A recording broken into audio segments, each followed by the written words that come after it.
আমরা যদি হইতাম মশান বাড়ত না কমতো। নেতার খালাতো বার, স্বাস্থ্য বার, বোন জামার জ্যাঠার ফুবার খালাতো বোনের স্বামীরই যে বাপ দেখা যায়, কথা কয় না। তাহলে সম্পর্ক কি দাঁড়াইলো আল্লাহই জানে। তারপরেও রাস্তাঘাটে এসে মশান লেখায়, জানিস নি তার সাথে কি আমার সম্পর্ক? না জানি ওই মানুষটা নেতা হইলে কি করত। সুলতান মাহমুদ গজনবী বিশাল সাম্রাজ্যের অধিপতি, আল্লাহ রাব্বুল আলামিন তারে বানিয়েছিলেন, কিন্তু কলিজার দিক দিয়ে বড় মহান ব্যক্তিত্ব আল্লাহ তারে দিয়েছিলেন, মহান ব্যক্তিত্ব হয়েছিলেন। প্রতি রাতে উনি হেঁটে হেঁটে হেঁটে হেঁটে সওয়ার করে করে লোকজন নিয়ে ওনার রাজ্যের প্রজাদের দুঃখ দুর্দশার খবর নিতেন। সুবহানাল্লাহ বলে। এমন একটা রাষ্ট্রনায়ক আমাদেরও দরকার আছে না নাই? আল্লাহ যেন আগামীতে কবুল করে, বলে না আমিন। আরো জোরে। কারণ আমরা দেশবাসী ভালো থাকতে চাই কি চাই না? শান্তিতে থাকতে চাই কি চাই না? আল্লাহ যারে দিলে জনগণ বেশি ভালো থাকবে, আল্লাহ তুমি তারেই দিও। আমিনটা কোন? আমি কি কারো পক্ষে বলছি, বিপক্ষে বলছি? আমি দোয়া করছি আল্লাহ যারে দিলে জনগণ বেশি ভালো থাকবে তারে দিও। আমিন কর না কেন? আপনার সন্তান ভালো থাক আপনি চান কিনা? তা আল্লাহ যারে দিলে বাংলাদেশে ভালো থাকবে, জনগণ শান্তিতে থাকবে, নিরাপদে থাকবে, চুরিচামারি বাটপারি হবে না। সুলতান মাহমুদ গজনবীর মতো না হলেও হয়তো তার মতো করে যিনি জনগণের খেয়াল রাখবেন, আল্লাহ এমন একটা রাষ্ট্রনায়ক আগামীতে বাংলাদেশের জন্য কবুল কর। আসল কথা কেউ বলে না, বিপদ দেখলেই তা না না না। আসল কামে কেউ যাবে না, সুযোগ বুঝেই তাল বাহানা। আমার মা বোনেরা, আমার মা বোনেদের ভিতরে বর্তমানে কোরআনের অধ্যয়ন বড় কমে গেছে, স্বল্প হয়ে গেছে। আজকে রিসার্চ করলে, চিন্তা ভাবনা করলে দেখা যায় অনেক মহিলা বিয়ার পূর্বে যতটা কোরআন শেখার প্রতি আগ্রহ থাকে, বিয়াও শেষ কোরআন সুন্দর করে বেঁধে তাকে তুলে রাখে। ঠিক না ঠিক? ঠিকটাও তো ঠিকের মতো বলতে পারেন না, ঠিক কিনা? আরো জোরে একটু গলা খেকর দেন তো। সমস্যা আছে? বাজা গোজা আছে? সকলে তো পুরুষ মানুষ নাকি? তো একটু আওয়াজ হবে তো ইনশাআল্লাহ। এই জন্য আমি বলি, আমাদের দেশের মহিলারা বিয়া বসার জন্য কোরআন শরীফ হাতে নেয়, বিয়াও শেষ কোরআনও শেষ। ভুল বললাম মনে হয়? ভুল বললাম মনে হয়? মেয়া দেখতে এসেছে, মেয়ার গার্জিয়ান বাবা হুজুরকে নিয়ে বলতেছে তাড়াতাড়ি করে আমার মেয়েকে কোরআন হাতে দেন। কোরআন সুন্দর করে হাতে দেওয়া হলো, কয়েকটা সূরা শিক্ষা দেওয়া হলো। এই কোরআনুল কারীম শিক্ষা করার পরে শ্বশুর বাড়ি থেকে যখন দেখতে আসলো, তাকে সহজ প্রশ্ন করলো সূরা ফাতিহা তেলাওয়াত করবার জন্য। উনি সূরাতুল ফাতিহা তেলাওয়াত করলেন। শ্বশুর বাড়ির লোকজন বুঝে ফেললো মেয়েটা হয়তো নিয়মিত কোরআনুল কারীম পড়ে। মুরব্বী রায় দিয়ে দিল, এই মেয়েটাই তোমার পুত্রবধূ বানাও, কারণ মেয়েটা নিয়মিত কোরআন পড়ে। কোরআন তেলাওয়াত করলে যিনি বরকত দেন তিনি কে? কে? কারণ কোরআনটা যেমন তেমন কিতাব নয়, এটি সম্মানিত কিতাব, ঠিক কিনা? এটা কি আমার কথা? কার কথা? ইন্নাহু লাকুরআনুন কারীম।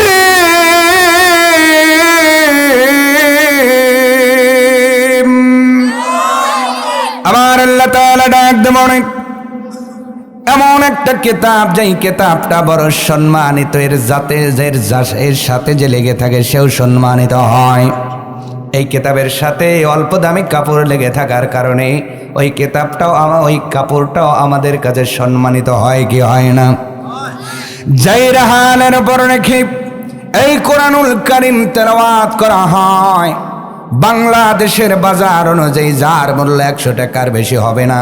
বেন্নাকাটের রেহালটা এই কোরআনুল কারীমের বলেন তো মুসলমানদের কাছে রেহালের দামটা বেড়ে যায় কি যায় না?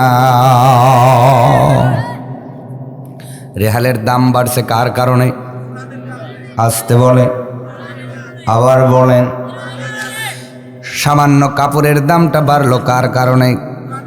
তার মানে কোরআনুল কারীম যদি সামান্য 15 টাকা গজের কাপড়ের দাম বাড়াতে পারে, যদি ভেন্না কাঠের রেহালের দাম বাড়াতে পারে, দুনিয়ার জমিন যেই মানুষগুলো কোরআনুল কারীমের সাথে থাকবে, বসে বসে পড়বে, এর আমলগুলো বডির ভিতরে সাজাবে, কিয়ামতের দিন আমার আল্লাহর কোরআন তারে সম্মানিত করে মর্যাদাবান বানায়া আমার আল্লাহর কোরআন তাকে জান্নাতে নিয়ে যাবে। অথচ এই কোরআনুল কারীম মহিলাদের আওয়াজ নাই।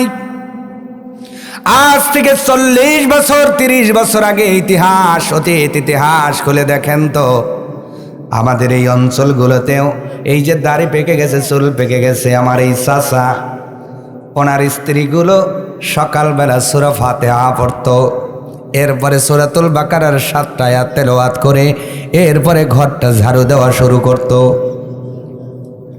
ভাই আপনারা জেগে আছেন তো? হ্যাঁ হো কিছু বলেন, ঠিক কিনা?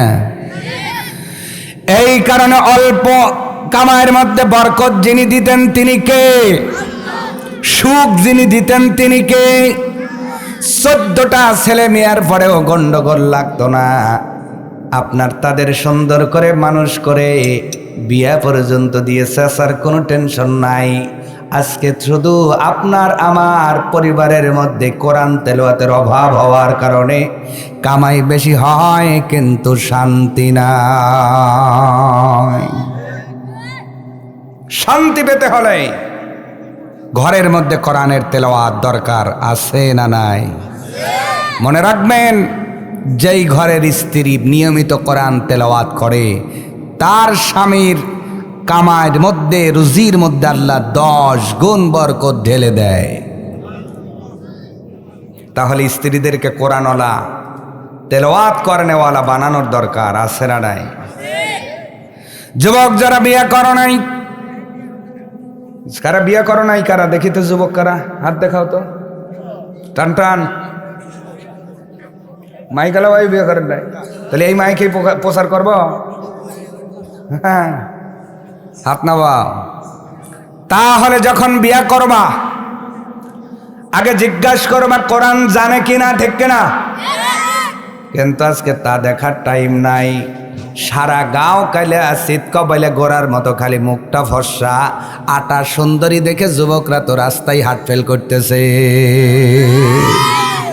এমন ভাবে তাকায় থাকে ব্রিজের উপর, মানে জীবনেও মিয়া মানুষ দেখে নাই, ইতিমের মতো তাকায় যাইতেছে রে। বলে না, বলে না, আছে না নাই?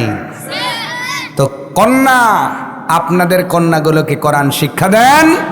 আর যারা বিবাহ করো নাই, বিয়ার পড়বে, খবর নেবাও কোরআন পড়তে জানে কিনা। যদি তোমার ঘরে কোরআনের আমল, কোরআনের তেলাওয়াত নিয়মিত হয়, বরকত যিনি দিবেন তিনি কে? আমার ভাইয়েরা, আমার মা বোনেরা, এই জন্য আপনার ঘরের ভিতরে প্রতিনিয়ত কোরআনের তেলাওয়াত শুরু করে দেন। আপনার স্বামীর অল্প কামার মধ্যে বরকত আল্লাহ দিয়ে দিবেন।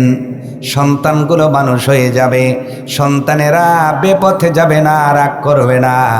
আমার চাচারা, দাদারা 15টা 18টা সন্তান লালন পালন করছে, কোনো টেনশন হয় নাই। আর এখন 2টা নিয়েই বলেন তো টেনশন আছে না? না, আমার নিজের দাদা দাদির 18টা সন্তান। কয়টা? আমি অন্যের কথা নাই বলি, আমার কথা বলি। আমার দাদা দাদির কয়টা? মানে আমার বাপ চাচারা 9 ভাই, 6 জন মারা গেছে, 3 জন বেঁচে আছে। আমার ফুফুরা হলো 9টা, 3টা মারা গেছে, 6টা আছে। সুবহানাল্লাহ বললেন না? আল্লাহর কসম, একটা সিজারও লাগে নাই কোনো সন্তান মানুষ করতে। আমার দাদা কিন্তু কৃষক ছিলেন, অল্প আয়েতে প্রত্যেকটা ছেলে মেয়েকে মানুষ করেছেন। সুবহানাল্লাহ বাসায় যা বললেন। আর আমাদের 2টা ওয়াই, তাই টেনশন কেন? কারণ ঘরের মধ্যে কোরআনের আমল নাই। এমন একটা কোরআনুল কারীমের মধ্যে আল্লাহ রাব্বুল আলামিন 114টি সূরা দান করলেন। এর মধ্যে 82 নম্বর সূরা, সূরার নাম সূরাতুল ইনফিতার। ইনফিতার শব্দের অর্থ হলো বিদীর্ণ হওয়া, খুলে যাওয়া। কারণ এমন একদিন আসবে যেই দিন আকাশটা যিনি খুলে দিবেন, জোরে বলেন তিনি কে?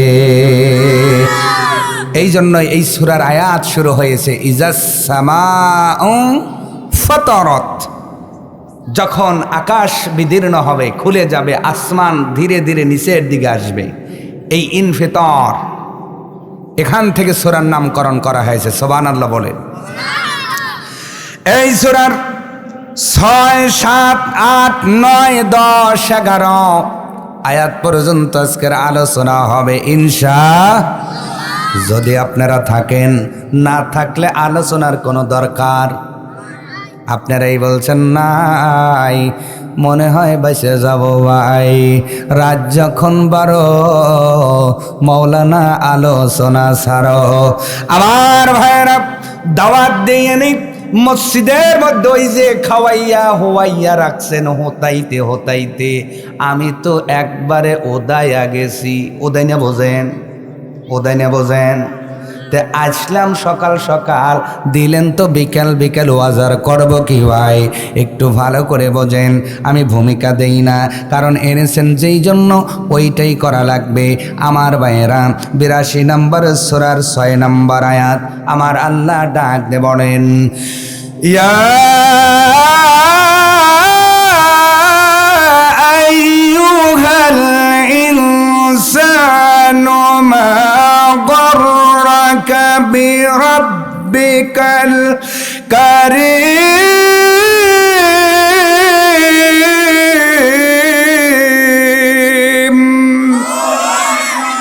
আল্লাহ রাব্বুল আলামিন বলেন, ও মানব সম্প্রদায়, মা গররাকা বিরাব্বিকাল কারীম, এমন কোন কারণে তুমি তোমার রবকে ভুলে গেছো?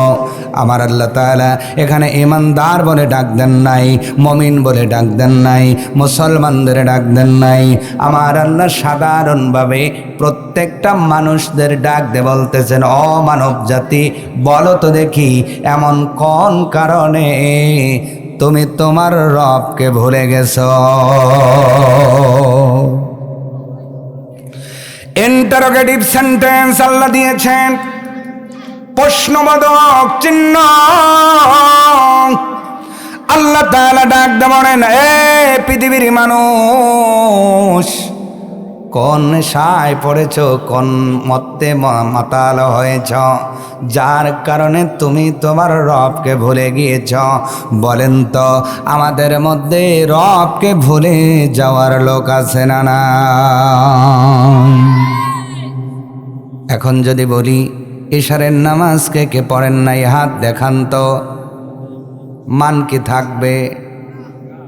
মান থাকবে। তার মানে আমাদের মধ্যেও রবকে ভোলার লোক আছে না নাই? মুসলমানদের মধ্যে নামাজ পড়ে না যারা, রবকে ভুলে যায় তারা। মুসলমান দাবি করার পর যাকাত দেয় না যারা, রবকে ভুলে যায় তারা। মুসলমান দাবি করার পরে মহিলারা পর্দায় থাকে না যারা, রবকে ভুলে যায় তারা। মুসলমান দাবি করার পরে সুদ খায় যারা, রবকে ভুলে যায় তারা। আপনাদের এলাকায় সুদখোর নয়, আরো আসতে বলে। আসল কথা কেউ বলে না, বিপদ দেখলেই তা না না না। আসল কামে কেউ যাবে না, সুযোগ বুঝেই তাল বাহানা। মাঝে মাঝে ওয়াজ কিন্তু গাও বিলা যেতে পারে, এই জন্য ওয়াজ চলবে না, বন্ধ হবে। আমার ভাইয়েরা, মুসলমান দাবি করার পরে সুদ খায় যারা, রবকে ভুলে যায় তারা। মুসলমান দাবি করার পরে টেবিলের নিচ দিয়া উপর দিয়া ঘুষের বান্ডিল নেয় যারা, রবকে ভুলে যায় তারা। মুসলমান দাবি করার পরে ওজনে কম দেয় যারা, রবকে ভুলে যায় তারা। মুসলমান দাবি করার পরে জমের আল ঠেলে যারা, রবকে ভুলে যায় তারা। মুসলমান দাবি করার পরে জনগণের হক রট খোয়া খায় যারা, রবকে ভুলে যায় তারা। এইবার বলেন, এই সমস্ত লোক আমাদের মধ্যে আছে না নাই? আসতে আসতে হইছে মানে ভেজাল আছে। আসতে হইছে মানে কি আছে? এই জন্য আল্লাহ তাআলা মানুষ শব্দ উল্লেখ করেছেন, আমানু বলেন নাই। সব মানুষদেরকে এক জায়গায় করে তামাম পৃথিবীর ময়দানে বর্তমানে 250-র উপরে ধর্মের মানুষ আছে। সব মানুষগুলোকে এক জায়গায় এক কাতারে এনে আল্লাহ পাক ডাক দিয়ে বলেন, ও পৃথিবীর মানুষেরা, এমন কোন কারণে তুমি তোমার রবকে ভুলে গিয়েছ? আমার ভাইয়েরা, রবকে ভুলে গিয়েছেন। এবার আল্লাহ তাআলা সেই রব আপনাকে কি কি দিয়েছেন আল্লাহ পাক এবার সেটা বর্ণনা করে বলেন, বান্দারে, দুনিয়ার জমিনে তোমার বাবারে ভুলে যাও না। তোমার বাবা তোমারে জন্ম দিয়েছে, জন্ম তো তোমার বাবা দেয় নাই, আল্লাহ দিয়েছে বাবার মাধ্যম দিয়া। এরপরেও তুমি তোমার বাবারে ভুলে যাও না। বাবা পকেট খরচ দেয় বলে। দুনিয়ার জমিনে তোমার মাকে ভুলে যাও না। কেন? কারণ ওই মা তোমাকে গর্ভে ধারণ করেছে, প্রসবের বেদনা যন্ত্রণা সহ্য করেছে, মা হাত পায়ের মধ্যে তেল মাখায়া দিয়েছে, ওই মা না খেয়ে খাওয়াইছে। এই জন্য মাকে ভুলে যাও না, ভাইকে ভুলে যাও না। ভাই বিপদের সময় তোমার পক্ষে লাঠি ধরে, এই জন্য ভাইকে ভুলে যাও না। দুনিয়ার জমিনে নেতারে ভুলো না। মাঝে মাঝে নেতা ডাক দিয়া চুরি করা কিছু টাকা তোমার পকেটে খুশে দেয়। কত কয় আরো আসতে। এই জন্য নেতা ডাকে যখন, আমি যাই তখন। রাত 12টা হলে অসুবিধা নাই, আমি আমার নেতাকে ভুলে যাই না। কেন যাই না? কারণ নেতার কারণে পকেটের মধ্যে কিছু টাকা ওঠে। আমার আল্লাহ তাআলা ডাক দে বলে, বান্দারে, মা গররাকা বিরব্বিকাল কারীম, কোন কারণে রবকে ভুলে গেলা? তোমার বাবার চাইতে কি রব তোমারে কম দিয়েছে নাকি? তোমার নেতার চাইতে কম দিয়েছে নাকি? তোমার মায়ের চাইতে কম দিল নাকি? তোমার ভাইয়ের চাইতে কম দিল নাকি? তোমার গোষ্ঠীর লোকের চাইতে কম দিল নাকি? ও বান্দা, আমাকে কেন ভুলে গেলা? আমি রব তোমারে কি কি দিলাম? আমার আল্লাহ সুন্দর করে পরের আয়াতে বলতেছেন, আল্লাযী খালাকাকা ফাসাওয়াকা ফাআদালাক। 1 নাম্বার, আমি রব তোমাকে সৃষ্টি করেছি। মানুষদের বানিয়েছেন কে? জোরে বলেন কে? শুধু মুসলমানদের আল্লাহ বানাইছেন? হিন্দুদের বানাইছেন কে? খ্রিস্টানদের বানালেন কে? একটু মহাব্বতে বলেন কে? আমার ভাইয়েরা, আল্লাহ রাব্বুল আলামিন এই জন্য সুন্দর করে বলতেছেন, পৃথিবীর মানুষেরা শোনো, আমি মানুষ বলে সব মানুষকে আমি আল্লাহ সৃষ্টি করেছি। দুনিয়ার জমিনে মানুষ বলে যত মানুষ আছে, এর মধ্যে যত আপনার গোষ্ঠী থাক, যত প্রকার থাক, যত ধর্মের লোক থাক, সব ধর্মের মানুষগুলোকেই যিনি বানিয়েছেন তিনি কে? ইয়া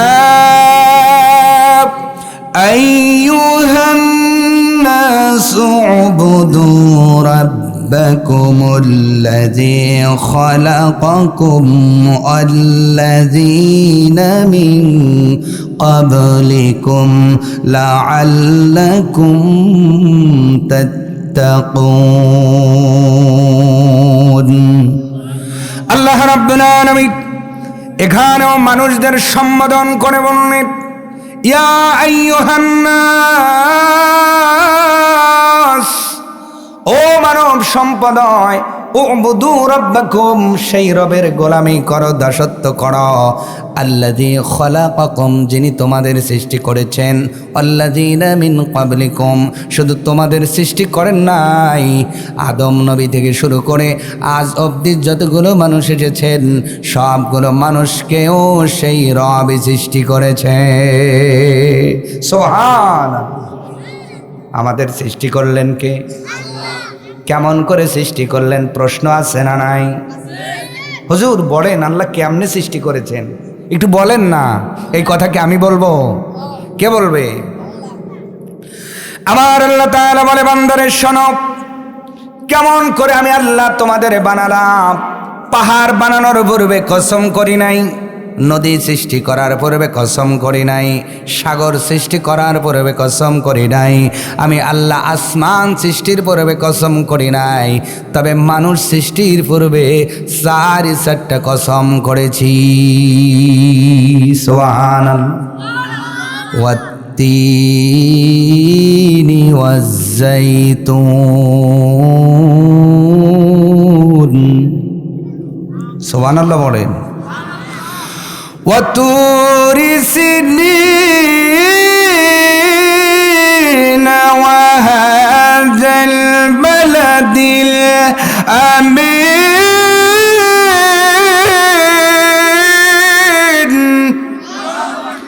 আল্লাহ রাব্বুল আলামিন বলেন, 1 নম্বর 3-এর কসম, জাইতুনের কসম। 3 নাম্বার আপনার সিনাই পর্বতের কসম। 4 নাম্বার নিরাপদ শহরের কসম করে আল্লাহ পাক বলেন, লাকাদ খালাকনাল ইনসানা ফি আহসানি তাকওয়িম। আপনাকে আমাকে আহসান করে যিনি বানিয়েছেন, ভালো করে শব্দের দিকে লক্ষ্য করেন। আল্লাহ হাসান শব্দ দেন নাই, গুড শব্দ দেন নাই, গুড, বেটার, বেস্ট। আল্লাহ তাআলা বলে, বান্দারে আমি শুধু ভালো করে বানাই নাই, অতি উত্তম, অতি সুন্দর করে আমি আল্লাহ তোমাদের বানিয়েছি। তাকবীর, খাড়া করে বানিয়েছে। সুবহানাল্লাহ। আপনার আমার চেহারা কি? তাকবীর মানে খাড়া। বলেন কি? লম্বা না, এদিকে খাড়া না? গরুর মুখটা কোন দিকে? বলেন। আল্লাহ বলেন, আমি গরুকে তাকবীর করে বানাই নাই। হাতি বিশাল বড় পানি, তার মুখটা কোন দিকে? জোরে জোরে। সিংহের মুখ কোন দিকে? বাঘের মুখটা কোন দিকে? আল্লাহ তাআলা ডাক দে বলে, বান্দারে দুনিয়ার জমিনে কত হিংস্র প্রাণী দেখো, তাদের মুখটা আমি আল্লাহ খাড়া করে বানাই নাই, তাকবীর করে বানাই নাই। 3.5 হাত বডিওয়ালা মানুষদের তাকবীর করে বানাইয়া লাকাদ কাররামনা বানি আদম, আমি আল্লাহ বড় সম্মান দিলাম, ইজ্জত দিলাম। কেন দিলাম জানো? কারণ এই মাথাটা নত গরুর মতো, ছাগলের মতো, ওই বাঘের মতো কারোর সামনে হবে না। এই দামি মাথাটা নত হবে একজনের সামনে, তিনি কে? আমার ভাইয়েরা, এই জন্য আল্লাহ তাআলা আমাদের সুন্দর করে বানালেন। আল্লাহ তাআলা সূরা ইনফিতারের মধ্যে ডাক দিয়ে বলে, এরা তোমার রব 1 নম্বরে তোমাদের সৃষ্টি করেছে মায়ের গর্ভের ভিতরে, পানির উপরে নকশা কেটে কেটে। আমার আল্লাহ তাআলা ডাক দিয়ে বলে, বান্দারে শোনো, মায়ের গর্ভের ভিতরে ফেরেশতারা হাত বানালো, ফেরেশতারা পা বানালো, ফেরেশতারা বডি বানালো, গলা পর্যন্ত তারা বানানোর পরে চেহারার উপরে যখন হাত দিতে যায়, আমি আল্লাহ তাআলা ডাক দিয়ে বলি, না না না না না, আমার বান্দা বান্দের চেহারা তোমরা বানাইবা না। তোমরা চেহারা বানাইলে চেহারার মধ্যে সিমিলারিটি, সাদৃশ্য হয়ে যেতে পারে, একজনের চেহারা আর একজনের মতো হয়ে যেতে পারে। এই জন্যই চেহারা তোমরা বানায়ও না। আমি আমার বান্দা বান্দের চেহারা আমি আল্লাহ আমার কুদরতি হাত দিয়ে বানাইব। এই জন্য যত মানুষ আছে আপনার মতো কেউ আছে নাকি? আসতে বলে। কিন্তু চোখ কয়টা? আপনার কয়টা? আমার কয়টা? সবার কয়টা? কান কয়টা? নাক কয়টা? জিহ্বা কয়টা? ঠোঁট কয়টা? দাঁত কয়টা? দাঁত। সুবহানাল্লাহ বলেন। সব কিছুই সেম, কিন্তু দেখতে কেউ কাহারও মতো। একটু সুবহানাল্লাহ জোরে হবে না? যিনি বানিয়েছেন তিনি কে? আমার ভাইয়েরা, আল্লাহ তাআলা বলেন আমি শুধু তোমাদের সৃষ্টি করলাম না, ফাসাওয়াকা, আমি আল্লাহ তোমাদের শরীরের মধ্যে শক্তি দিয়ে দিলাম। বলেন তো দেখি ভাইয়েরা, আমাদের শরীরের মধ্যে যিনি শক্তি দিলেন তিনি কে? আরো জোরে। যেই শক্তি দিয়ে একজনকে ঘুষি দিয়ে নাকটা ভাড়ায় দেন, আর বেশি আর ডাইলগ দিয়ে বলেন, বেশি কথা বলবে এখানে পাইরা ফালাইব, বলে কিনা? এই শক্তিটাও দিলেন কে? আল্লাহ রাব্বুল আলামিন বলে বান্দারে, আমি আল্লাহ শুধু তোমাদের শক্তি দিলাম না, ফাআদালাক, মাথা থেকে পা পর্যন্ত সাজায়া দিলাম। আমার ভাইয়েরা, একটু তথ্য দিলে ভালো করে বুঝবেন। যেই বেরেন দিয়ে আজকে একজনের ক্ষতি করার চিন্তা করেন, যেই বেরেন দিয়ে একজনের ক্ষতি করার চিন্তা করেন, যেই বেরেন দিয়ে একজন নির্দোষকে দোষী বানানোর ফায়তারা করেন, ওই বেরেনের মধ্যে বুদ্ধিটাও একজন দিয়েছে, তিনি কে? আল্লাহ রাব্বুল আলামিন বলেন ফাআদালাক, শব্দের অর্থ হলো সুবিন্যস্ত আকারে সাজানো। কি আকারে? সুবিন্যস্ত। বোঝেন? লাইব্রেরিতে গেলে দেখবেন সুবিন্যস্ত আকারে বই সাজায় রেখেছে, সুন্দর লাগে কি লাগে না? মানে যেইটা যেখানে থাকা প্রয়োজন সেইটা সেই জায়গায় রাখছে, বিধায় আমরা বলি সুবিন্যস্ত। আল্লাহ কয় ফাআদালাক, আমি শুধু সৃষ্টি করি নাই, আমি শুধু শক্তি দেই নাই, আমি রব তোমাকে মাথা থেকে পা পর্যন্ত সুবিন্যস্ত ভাবে সাজাইছি। আরো জোরে কম। মাথা যদি আল্লাহ এই জায়গায় না দিয়ে এই জায়গায় দিতেন, পেটের মাঝে, আল্লাহ দিতে পারতেন কিনা? কথা বলে না। কিন্তু ওইটা সুবিন্যস্ত হতো। চক্ষু দুইটা আল্লাহ যদি এই জায়গায় না দিয়ে এই পাশে দিতেন, শীতের দিনে যে হারে রুমাল বাঁধেন, চোখ এইভাবে তাই উচট খায় পড়েন। আর আল্লাহ যদি এই জায়গায় দিত রুমাল বাইদে, কিভাবে যাইতেন? কথা কয় না। হেডলাইট একবার এই পাশে আর এই পাশে, মানে একবার এই পাশে ঘুরে দেখা লাগতো হেডলাইট, আর একবার এইভাবে। জোরে বলেন। আল্লাহ কয় ফাআদালাক, যেখানে দরকার আমি সেখানেই দিয়েছি। সুবহানাল্লাহ। আল্লাহ রাব্বুল আলামিন বলে বান্দারে, মগজটা আমি আল্লাহ পিছনে দিয়েছি, মগজটা মাথার সামনে দেই নাই, সামনের অংশটা হার্ড করে দিয়েছি। কারণ এই হার্ড অংশ দিয়ে তুমি বারে বারে সেজদা করবা যেন অসুবিধা না হয়। এই ব্রেনটা এমন একটা জায়গায় দিয়ে দিলেন, পৃথিবীর মানুষ শোনেন তো, এই মাথার এই জায়গাটা সবচেয়ে সেফ যিনি করেছেন, জোরে বলেন তিনি কে? পিছনে, আমাদের আঞ্চলিক ভাষায় যদি বলি, গোপন জায়গায় আড়ালে দিয়েছেন। সুবহানাল্লাহ।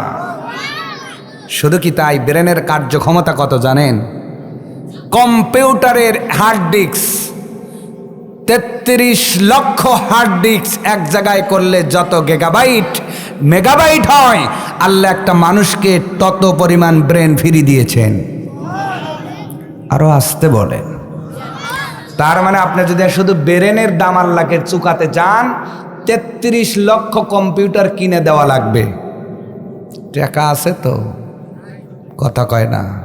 তাই আল্লাহ ডাকে মসজিদের দিকে, আমরা ওই দিক যান কেন? আল্লাহ কয় আমি দিছি, আমার ঘরে আয়, সেজদা কর, আমি সব নিয়ামত আরো বাড়াইয়া দেব। কিন্তু আল্লাহ নিয়ামত দিছে আর এইগুলো খাটাই আল্লাহরই বিপরীতে, আল্লাহর কোরআনের বিরোধিতা করে। ঠিক কিনা কন? আমার ভাইয়েরা, এরপর আল্লাহ চক্ষু দান করলেন। ব্রেনের কথা আগে বলি। ব্রেনের মধ্যে যেই সুতাটা আছে, এখান থেকে যদি আপনি সুতাটা ছাড়েন, প্রথম আসমানে চলে যাবে। সুবহানাল্লাহ। আর দুইটা চোখের মধ্যে এত মেগাপিক্সেল ক্যামেরা আল্লাহ ফিট করে দিয়েছেন। ও যুবক ভাইয়েরা, আজকে আইফোন ম্যাক্স প্রো পেলে কত খুশি হও, কারণ ছবি তুইলা জুম করলে ফাটে না। আল্লাহ কয়, এ বান্দা বান্দি, 1000 মেগাপিক্সেল ক্যামেরা তোমার ফোনের মধ্যে হয়তো পাওয়া যাবে না, কিন্তু আমি আল্লাহ দুইটা চোখের মধ্যে, এই চোখে 13 কোটি, এই চোখে 13 কোটি, সর্বমোট 26 কোটি মেগাপিক্সেল একসঙ্গে ফিট করে দিয়েছি।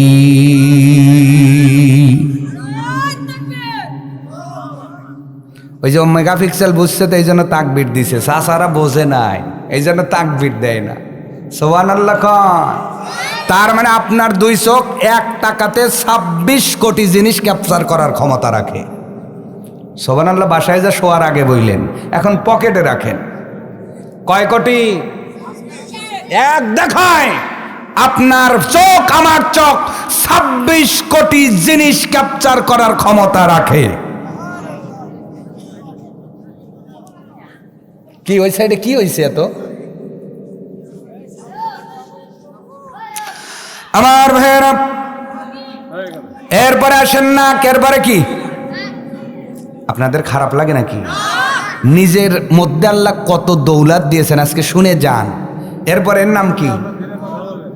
আপনার কাছে কি মনে হয় নাক যদি আল্লাহ এই জায়গায় দিত কেমন হইতো?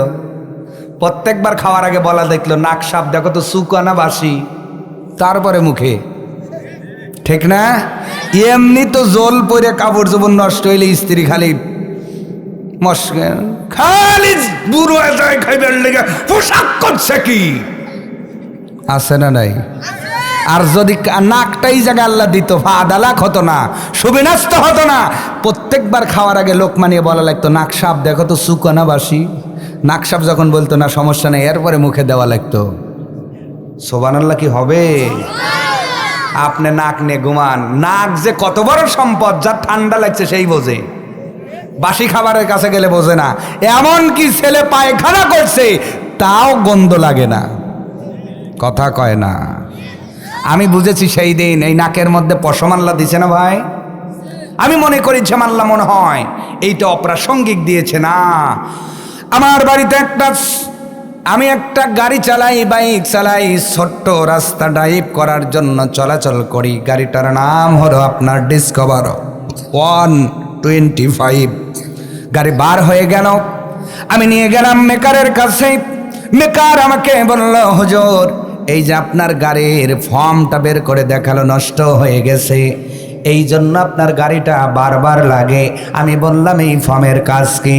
লোকটা মেকার ডাক দিয়ে বলল হুজুর এই ফর্মের কাজ হলো নির্ভেজাল অক্সিজেন, নির্ভেজাল বাতাস এই গাড়ির ইঞ্জিনের মধ্যে সাপ্লাই দেওয়া। এই বাতাসের মধ্যে যত কণিকা আছে, বালু আছে, ধুলা আছে, সবগুলোই ফর্মের মধ্যে আটকায় যায়। আমি আল্লাহর প্রশংসা দেই করলাম, আল্লাহ এই জন্যই তো নাকের মধ্যে তুমি পশম দিয়েছ। এই বাহুর মধ্যে বলেন তো ধুলিকণা আছে না নাই? বালু আছে না নাই? বিষাক্ত জিনিস আছে না নাই? আল্লাহ তাআলা বলে তোর নাকের মধ্যে পশম দিয়ে দিছে, এমনি দেই নাই, টেনে টেনে তোলো আর মনে করার এমনি দিছে না। না, ওই যে আমি আল্লাহ ছাকনি হিসেবে পশম দিয়ে দিলাম, তোমার ফুসফুসের মধ্যে নির্ভেজাল অক্সিজেন যেন প্রবেশ করে, ওই অক্সিজেনের সাথে যেন ধুলা বালি না যায়। আবার আল্লাহ কি সুন্দর হাসির ব্যবস্থা করলেন, টানতে টানতে নাকের মধ্যে ধুলা বালি যখন বেশি জমে আল্লাহ একটা অটো হাসির ব্যবস্থা করেছে। বলেন তো মাঝে মাঝে হয় কি না? বলেন বলেন। একটু যদি ঠান্ডা লাগে বারে বারে দিলাম না, থাক। এটার নাম কি? দেখবেন ওই সময় হাত দিয়ে দেখবেন নাকের সাথে যদি কিছু পানি বের হয়, ওর সাথে ধুলা কণা কিছু যিনি বের করে দেন তিনি কে? এইগুলা যদি আপনার ফুসফুসে যাইতো 1 মাসে আপনার ফুসফুস অকাজিও। মেকারের কাছে কি নাট বল্টু খোলার ব্যবস্থা আছে নাকি? কথা কও। অথচ সেই রবকে আপনি চেনেন না, অথচ সেই রবের ডাকে আপনি মসজিদে যেতে পারেন না, অথচ সেই রবের কোরআন পড়ার সময় আপনি পান। আমার ভাইয়েরা, আল্লাহ রাব্বুল আলামিন বলে বান্দারি নাকের পরে আমি আল্লাহ 2টা ঠোঁট দিয়ে দিলাম। ঠোঁটের কত মর্যাদা দেখেন। ঠোঁট যদি আপনি এইভাবে ধরে আব্বা ডাকেন তো দেখি পারবেন নাকি? পারবেন? আব্বা প্র্যাকটিক্যাল দেখাইতেছি। ওয়াজ কি আব্বা আয় হ্যাঁ, আব্বা কন্যা ডাব কন, এইটাই তো বোঝা যায় না। মা সুন্দর করে ডাকেন, এই ঠোঁটটা দিয়েছেন কে? বলেন কে? অথচ সেই রবকে চিনলেন না। আর একটা কথা বলি, এই যে ঠোঁটের ভিতরে এক টুকরো কয়েক ইঞ্চি নাম কি? জোরে আবার আপনার নাই? আজকে যে গরুর গোস্তটা সাটাইছে না, আরে বাপ রে বাপ, সাটাইছি না ভাই? অনেকে তো খায় আবার কয় হুজুর সেই স্বাদ, ঠিক কিনা?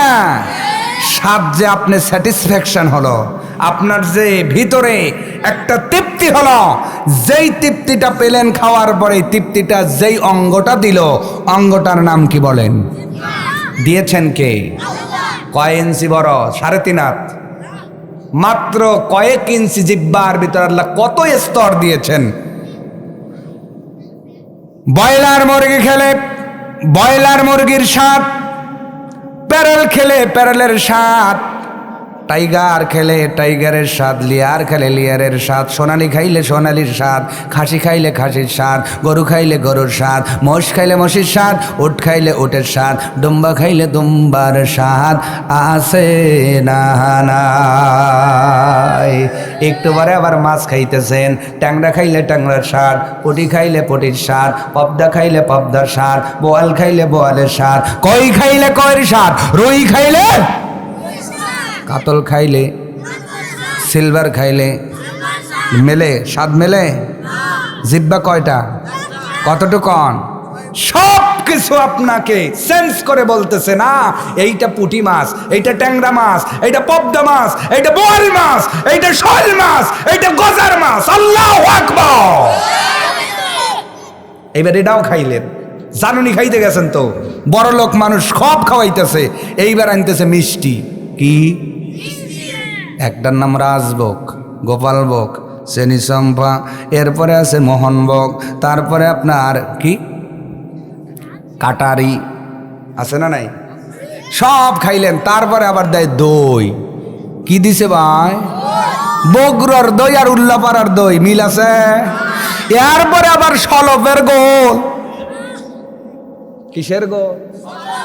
বাংলাদেশে যত গলি খান সলপের সাথে খাওয়া নাই নাই নাই। যেই জিহ্বাটা আপনাকে এইগুলো পার্থক্য করে দিল, সেই রবকে চিনলেন না। জিহ্বাটা যিনি দিয়েছেন তিনি কে? তিনি কে? নাফরমানের বাচ্চাগুলো খাওয়ার পরে শুধুমাত্র আলহামদুলিল্লাহটাও বলতে পারে না। এর চাইতে বড় নাফরমান আর কেউ হতে পারে নাকি? এত কিছু টেস্ট পেলেন যেই জিহ্বা দিয়া, আর যেই জিহ্বা যেই রব আপনাকে দিল, সেই রবের খাওয়া শেষে একটু আলহামদুলিল্লাহ বলবেন, এতটুকুও বলতে পারি না। খাওয়ার শেষেই টুনটুনি মায়ের গান বাজায়।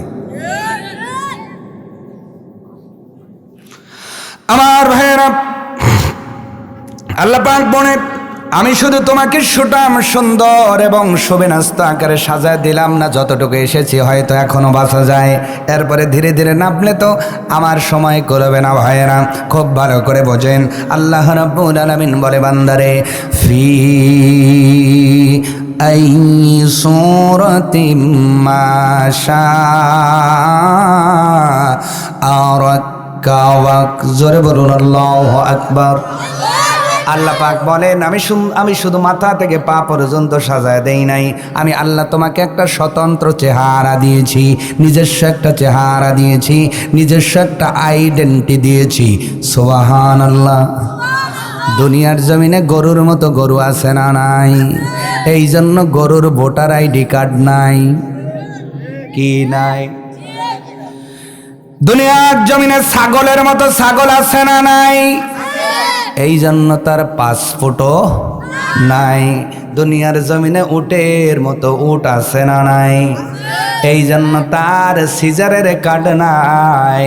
ও দুনিয়ার মুসলমান, হাসার খোরাকি দেই নাই। দুনিয়ার জমিনে গরুর মতো গরু আছে, ছাগলের মতো ছাগল আছে, ভেড়ার মতো ভেড়া আছে, উটের মতো উট আছে, দুম্বার মতো দুম্বা আছে। আল্লাহ রাব্বুল আলামিন বলে, হে আশরাফুল মাখলুকাত মানব জাতি শোনো, আমি আল্লাহ শুধু তোমাদের সৃষ্টি করলাম না, তোমাদের শরীর শরীরের মধ্যে শুধু শক্তি দিলাম না, তোমাদেরকে শুধু সবিনস্ত আকারে সাজায় দিলাম না, আমি আল্লাহ তোমাদের মধ্যে একটা স্বতন্ত্র চেহারা আমি আল্লাহ স্থাপন করে দিয়েছি। পৃথিবীর সিরাজগঞ্জ কামারখন্দের আপনার পাইকোষার মুসলমান, আল্লাহ যেন বলতে চায় ঘোর তামাম পৃথিবী ঘুরে ঘুরে দেখো, তোমার মতো একটা মানুষ কোথাও খুঁজে পাওয়া যাবে না। কেমনে সেই রবকে ভুলে গেলেন? আমার মা বোনেরা, আপনাদেরও বলছি, আপনার মতো কেউ নাই, কেউ নাই। বলেন তো, যদি চেহারার মতো চেহারা হয়তো বিপদ বাড়ত না কমতো?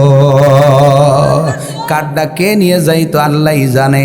এখন দেখা যায় না মতো, তাই তো সাওয়ালের চার সাওয়ালের মা ঘরে থাকে না। ঠিক না ঠিক? আরো জোরে। একজনের সাথে আর একজনের চেহারা মেলে না, তাই বর্তমানে চার সাওয়ালের মা ঘরে থাকে না। আর যদি চেহারার মতো চেহারা হয়তো, ধরেন ওয়াশন বেড়াইছে সবাই, এখন খার বউকে নিয়ে যাইতো, কথা কথা, কারণ সবগুলো তো দেখতে একরকমই। সুবহানাল্লাহ জোরে বলবেন না? তাহলে যেই বউটা নিয়ে ঘর সংসার করতেছেন, ওর চেহারার দিকে তাকালে তো আপনার সুবহানাল্লাহ বলার কথা, কারণ আল্লাহ বাঁচাইছেও যে আমারটার মতো আর একটা বানাও নাই। আবার মহিলাদের প্রশংসা করা উচিত স্বামীর চেহারার দিকে তাকাইয়া। ও মহিলারা, স্বামীর চেহারার দিকে তাকায় আপনাদেরও প্রশংসা করা দরকার, কারণ আপনার স্বামীর মতো একটা চেহারাওয়ালা পুরুষ মানুষকে অন্যকে দেয় না। তাহলে যিনি আমাদের স্বতন্ত্র চেহারা দিলেন, ওই রবকে কি ভুলে যাওয়া যাবে নাকি ভাই? আসতে বলবেন না, জোরে বলুন, যাবে কিনা? আল্লাহ এবার পরের আয়াতে বলতেছেন, কাল্লা বাল তুকাজ্জিবুনা বিদ্দীন। ও পৃথিবীর মানুষ, আমি আল্লাহ তোমাদেরকে সৃষ্টি করলাম, শক্তি দিলাম, সব কিছু দান করলাম, স্বতন্ত্র চেহারা দিলাম। এরপরেও পৃথিবীর জমিনে কিছু মানুষ আছে আখিরাতকেও অস্বীকার করে বসে আছে না নাই? এই মানুষগুলো স্লোগান দেয়, দুনিয়াটা মস্ত বড়, খাওয়া দাওয়া ফুর্তি করো, যা আছে কপালে দেখা যাবে সকালে। স্লোগান দেওয়ার লোক আছে না নাই? আল্লাহ এই জন্য বলেন, এত কিছু দেওয়ার বনেও তুমি কেমন করে চিন্তা করো না আমি আল্লাহ তোমাদের ছেড়ে দেব? না রে বান্দা, না না না বান্দা বান্দি, আমি আল্লাহ তোমাকে এমনি ছেড়ে দেব না। কারণ দুনিয়ার ময়দানে একটা মানুষ কোম্পানির মালিক, ওই কোম্পানির একজন যদি কর্মচারীর হাতে 1 কোটি টাকা দেয়, যদি 10 লাখ টাকা দেয়, যদি 5 লাখ টাকা দেয়, যদি 1 লক্ষ টাকাও দেয়, বলেন তো হিসাব নেয় কি নেয় না? আসতে বলেন, কেন নেই কি নেই না? যদি হিসাবে গরমিল হয়, শাস্তির আওতায় আনে কি আনে না? আল্লাহ তাআলা ডাকতে বলেন, এ পৃথিবীর মানুষেরা, আমি আল্লাহ লক্ষ নয় হাজার কোটির সম্পদ তোমার দেহের ভিতরে দান করলাম। 1000 কোটি টাকার অক্সিজেন আমি আল্লাহ তোমার ফ্রি দান করলাম। তুমি কেমন করে চিন্তা করলা আমি মানুষ বানানোর ফ্যাক্টরির মালিক, এত কিছু দেওয়ার পরে কেমন করে ফিরি দিব না? না না, ওই কবরে যাওয়ার পরে আমি আল্লাহ মুনকার নাকির পাঠাইয়া প্রত্যেকটা নিয়ামতের হিসাব নিব। হিসাব যদি দিতে পারো জান্নাতি, না হলে বলেন তো জাহান্নামের শাস্তি আছে না নাই? পাইকোষা কামারখন্দের মানুষেরা, তাহলে যেই আল্লাহ আমাদের কাছ থেকে হিসাব নেওয়ার জন্য কবর বানালেন, আল্লাহ তাআলা যেন ডাক দে বলে, পৃথিবীর মানুষ শোনো, আমি আল্লাহ এমন একটা পরীক্ষার ঘর বানালাম দুনিয়ার জমিনে। বলেন তো ভাইবা পরীক্ষা আছে না নাই? আছে না নাই? ওই ভাইবা বোর্ডের মধ্যে কিন্তু কয়েকজন লোক থাকে, স্যার থাকে, এক একজন এক এক প্রশ্ন করে। এরপরে দেখবেন যারা প্রথম যায় তাদের পা কাঁপে। কি কাঁপে? এখন বন্ধু কয় তোর পা কাঁপে কে? কয় কাপার দেখছিস কি ভিতরে ঢুকে লেই র। তার মানে প্রথমে ভাইবা বোর্ডে ওনার পা কাঁপে।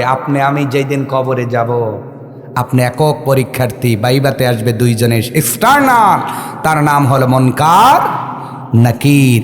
রেডি আছেন তো? প্রস্তুত আছেন তো?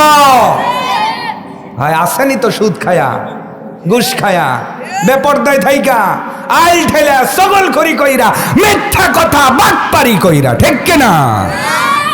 এইগুলো প্রস্তুতির নমুনা। আল্লাহ কয় খালি আমার কথা ভাবো, আমি আল্লাহ ফ্রি করে দেব সব। সুবহানাল্লাহ। আমার ভাইয়েরা, ওই দিনকে, কিয়ামতের দিনকে ভুলে যাওয়া যাবে না। আল্লাহ প্রত্যেকটা নিয়ামতের হিসাব নেবেন। আল্লাহর নবী আখিরি জামানার পয়গম্বর রাসূল আরবি সাল্লাল্লাহু আলাইহি ওয়াসাল্লাম বলেন, আল্লাহ যদি কিয়ামতের দিন প্রত্যেকটা মানুষ থেকে টু দি পয়েন্টে হিসাব নেয়, যেই মানুষের কাছ থেকে নেবেন উনি হয়তো মাপ পাবেন না। তার মানে আমার আল্লাহ যদি কোনো মানুষের পূর্ণাঙ্গ হিসাব নেয়, ওই মানুষ জান্নাতে যেতে পারবে। কিন্তু আল্লাহ যাকে জান্নাত দিতে চান তার থেকে কোনো হিসাব নেবেন না।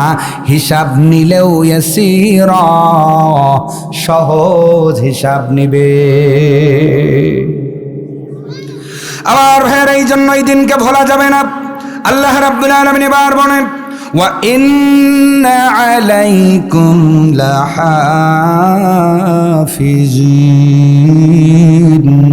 ও বান্দা বান্দি, আমি আল্লাহ দেখভাল করার জন্য তোমাদের উপরে দুইজন, আমি আল্লাহ দেখভাল করার জন্য সংরক্ষক রেখে দিলাম, কিরামান কাতিবিন। এই সংরক্ষক হলো দুইজন সম্মানিত রাইটার, ইয়ালামুনা মা তাফআলুন। ওরা তাই লেখে তোমরা যা করো। সুবহানাল্লাহ। এতটুকু আলোচনা হলো আজকের তেলাওয়াতকৃত আয়াতের। আমরা মানুষেরা রবকে ভুলে গিয়েছি। যেই রব আমাকে জন্ম দিয়েছেন, সৃষ্টি করেছেন, আমাকে শক্তি দিয়েছেন, সুবিন্যস্ত করেছেন, যেই রব আমাকে সুন্দর একক একটি চেহারা দিয়েছেন, এবং এর পরেও আমরা অনেকেই সেই বিচারের দিনকে ভুলে বসে আছি। আল্লাহ পাক বলেন, ওয়া ইন্না আলাইকুম লাহাফিজিন। আমি সংরক্ষক দিয়েছি, তাদের উপাধি হলো কিরামান কাতিবিন, সম্মানিত দুইজন রাইটার, ইয়ালামুনা মা তাফআলুন। ওরা তাই লেখে যা তোমরা করো। সুবহানাল্লাহ। তাহলে আমাদের প্রত্যেকটা আমল আল্লাহ পাক লিখে লিখে রাখতেছেন। সুবহানাল্লাহ কি হবে না ভাইরা? আচ্ছা ভাই বলেন তো, মুখের কথার দাম বেশি না দলিলের দাম বেশি? আসতে বলেন কেন? আপনাদের এলাকায় কি দলিল পাতি হয় না নাকি? মুখের কথার দাম বেশি না দলিলের দাম বেশি? বিচারে যখন যায় অনেকেই পরামানিক বলে, বাবা মুখের কথা মানি না, তোর দলিলটা দেখা। কি দেখা? দলিল যার জমিন তার। আল্লাহ কয় তোমার আমল তো মুখে মুখে হচ্ছে না, তোমার আমল কিরামান কাতিবিন দ্বারা আমি আল্লাহ দলিল আকারে লিখে রাখতেছি। আল্লাহু আকবার। আজকে দিনের মধ্যে লেখা হয়েছে কিনা বলেন? ফজরের নামাজ থেকে শুরু করে আপনি ঘুমে যাওয়ার আগ পর্যন্ত আপনি চিন্তা করেন আজকের এই দিনে কয়টা ভালো করছেন আর কয়টা খারাপ করছেন, কোন আমলের কারণে আজকের এই দিনের বিচারে আপনার বিচার আপনি জান্নাতি না জাহান্নামী এইটা বিচার করেন আপনি, তাই তো বের হয়ে যাবে। তার মানে মান আরাফা নাফসাহু ফাকাদ আরাফা রব্বাহু, যে নিজেকে চেনে সে রবকেই চিনে যায়। সুবহানাল্লাহ হবে কি? আপনার বিচার আপনি করেন যে প্রতিদিন আমি কয়টা গোনা করি আর কয়টা খারাপ করি। এক কাপ চা খাইতে দুইটা ছবি পার না হইলে আমি উঠিই না। এরকম সাস্টল এলাকায় নাই।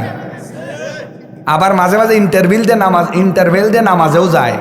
মানুষ একবারে খারাপ না, কিন্তু টিভি আলারে কয় ওই আজান হইছে বন্ধ কর, মানে একবারে বন্ধ না, মিউট কইরা রাখে, মিউট।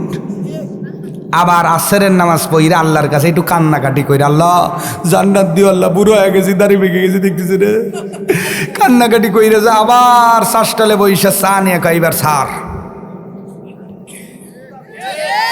মুরব্বির ঠেলায় তখন গেদারা শাসটালে চা আনছি পায় না।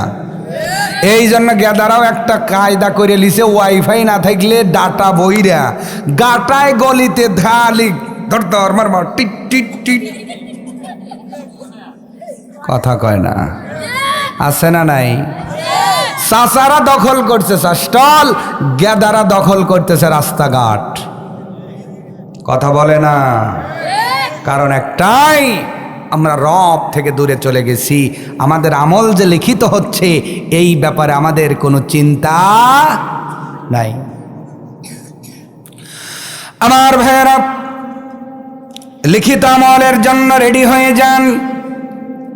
এত সময় যা কথা বললাম মাত্র কয়েকটা মিনিটের জন্য অন্তরটা একটু নরম করে দিবেন অনুরোধ করলাম। ভাইয়েরা, আপনি যত বড় বংশের লোক হোক না কেন, আমার কথাটা একটু ইনসাফ দিয়ে বুঝবেন, কলিজা দিয়ে বুঝবেন। আপনি যত বড় বংশের লোক হন না কেন, যত বড় মাতব্বার হন না কেন, যত বড় ধনী হন না কেন, যত বড় চাকরিজীবী হন না কেন, যত বড় পাওয়ারফুল লোক হন না কেন, বলেন তো আপনার আমার সামনে একদিন আজরাইল আসবে কিনা? আজরাইল এসে যাবে, আপনাকে আমাকে ভিতরের রুহুটা টেনে টেনে বের করে আজরাইল আমিন আল্লাহ তাআলার কাছে নিয়ে যাবেন। আর আমার দেহটা মাটির জমিনে ফেলে দেওয়া হবে, কবরের মধ্যে নিয়ে যাওয়া হবে।